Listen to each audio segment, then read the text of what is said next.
Anyway, friendos, today we're going to be reviewing the latest episode in the Arknights TV anime Perish in Frost. We're going to be reviewing episode 12. Last episode, we were very much disappointed with how that turned out. The pacing was so breakneck that a lot of the world building of Lungmen got put on the back burner, but at least we got a lot of great character moments from the previous episode. This one is mostly in the action now. I was impressed by this episode, mainly because the bar was already lowered by last episode. It still wasn't the best. The action scenes could have been way better. It still hasn't reached the same point as that fight with Frost Nova. That's basically this episode. It was passable. My copium is still in there that the later episodes, the most important fights, will get their due. Let's move on to our spoilery section. So basically, this entire episode kicked off right after Reunion just took over the LGD headquarters in Lungmen. We saw that last episode. Apparently, Reunion was already suppressed by the time that Chen had returned to Lungmen, and there were only a few groups left out there, including Mephisto's group. Chen and the rest of the LGD are now attempting to retake their headquarters from Reunion. How did Reunion even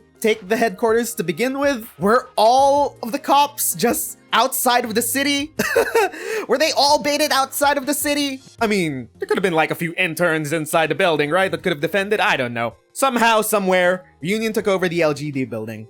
The LGD came to retake it back. They were surprised because there were just a few Reunion members shambling about the hallways. None of them were attacking them. None of them were paying any heed to the LGD coming to retake the building. They went back into the security room and they saw on the cameras that Mephisto was baiting them to the roof. It's not a trap if you're going into the trap knowing it's a trap. It's called a face-off. They were going to have a face-off on the roof. Chen being Chen, she made her way up to the rooftop of the LGD building to meet Mephisto head on. She was going alone. Her LGD goons were like, "No, Chief Chen, don't go without us," whatever. But Chen's gonna Chen. She went up there alone. She faced Mephisto and his goons were, there is something very wrong with his goons. Mephisto once again almost stealing the scene, almost stealing the entire episode with his performance. I love his voice actor. So when she got there, she was getting goaded by Mephisto, effortlessly cutting down his goons. It was a very flat-toned scene. Then, Mephisto revealed his true trump card. Wait a minute, these Reunion members, they seem to be zombies. They don't seem to feel pain. They seem to be controlled by Mephisto. And then that's where we had the reveal of his baby powder smoke.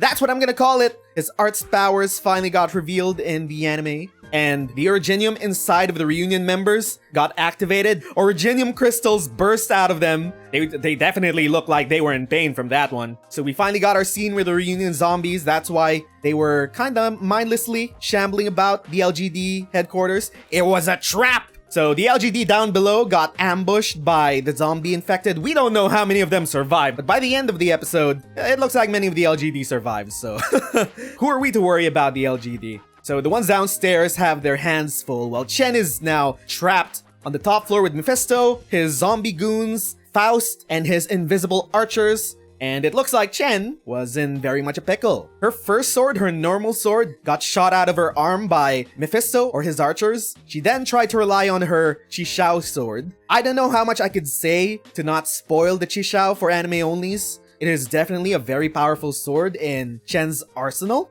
But it wasn't listening to her, and it refused to unsheath. She was 10 seconds away from getting mauled by a bunch of zombies and getting shot to death. But then the cavalry came. We got Rhodes Island coming in from that detached segment of Chernobog. And who picked them up? Best Girl Swire, Best LGD Girl Swire picked them up. We got introduced to one of Rhodes Island's elite operators, Blaze. She is a feline cat girl, and she and Amiya jumped out of the Rhodes Island airship. Amiya actually took some pot shots using her. Was that her skill one? It was her skill one because she didn't get down for 10 seconds. She was taking pot shots at the Reunion zombies from the sky. And then Blaze, using her fire powers, her heat powers, she superheated the air around the ground so that both of them could land safely. We just saw them land within the smoke that Blaze created. She superheated the air in where they would land and kind of made a cushion.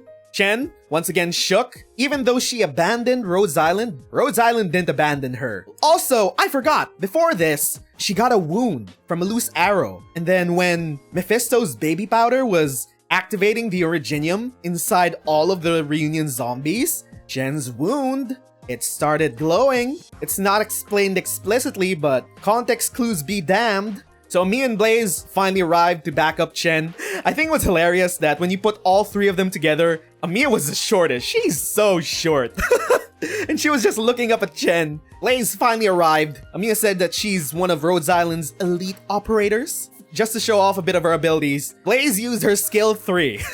She used Boiling Burst. She slammed the ground, and then she almost destroyed the flooring, and it will eventually destroy the flooring of the roof. So Blaze used her skill 3, Boiling Burst, just to knock down a few of the reunion members, but then again, they still got back up. So Chen, finally with some reinforcements arriving for her, she managed to pull out a bit of the sheath of Qishao. She didn't get to pull out the entire sword, she only got to pull out maybe a tiny portion of it, but it was definitely enough to unleash Qishao's power on the reunion zombies. I'm not gonna fully explain how Qishao works right now for the anime onlys. It did its job and deactivated the reunion zombies, and they thanked her for killing them, because apparently they were also suffering by being Mephisto zombies. Mephisto was finally breaking character. When he thinks he's above it all and he's got everyone on the run with all of his zombies, he thought he was invincible. The moment his toys got broken, he got reduced to the child that he is, because Mephisto is a child.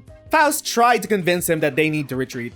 Chen tried to get a final blow, but then Faust had to use his own body to defend him, and that sent Mephisto even more into a spiral. He sort of stuck to the mentality of being a psychopathic murderer, probably as a defense mechanism to protect himself, and he definitely is sort of dependent on Faust. We could sort of assume right now that they're more or less brotherly figures to each other. The reunion members had paragliders so that they could safely escape from the roof, because the roof is going to be collapsing very soon because of Blaze's Boiling Burst. So Reunion managed to escape. They managed to retake the LGD building. Wei Yenwu called the LGD to congratulate all the parties, but most especially Rhodes Island. And Rhodes Island were definitely not having it.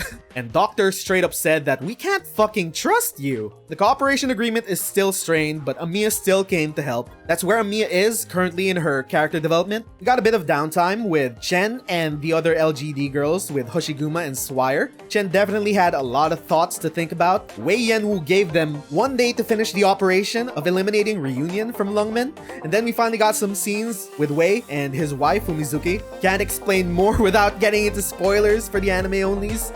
The action scenes, passable. Pacing, okay. Overall, I had fun watching it. I don't have too much criticisms about it. Anyway, that should be it. That's our review of Parrish and Frost, episode 12.